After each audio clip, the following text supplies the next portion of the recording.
ఇది ఏప్రిల్ నెల. పూత పిండి అయితే ఈ ఎండలకి మరి ఎలా పెద్ద అవుతాయో అనుకున్నాను. కొన్ని అయితే పెద్ద అవుతూ ఉన్నాయి. మరి మే నెలలో ఎలా ఉంటుందో చెప్పలేము. కానీ ఒక 3 కాయలు అయితే ఇలా సైజు పెరిగాయి. ఇదివరకు కంటే కొస్త లావుగా తయారయ్యాయి. ఇది ఏప్రిల్లో తీసాను కానీ వీడియో పెట్టలేకపోయాను. నాకు ఈ మధ్య మరి ఆపరేషన్ జరిగింది. ఇది ఇప్పుడు మే నెల. ఇదిగోండి దానిమ్మ కూడా చాలా కలర్ వచ్చాయి.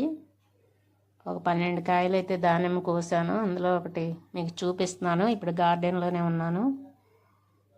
చూస్తున్న వారు లైక్ చేయండి, షేర్ చేయండి. కొత్త వాళ్ళైతే ప్లీజ్ సబ్స్క్రైబ్.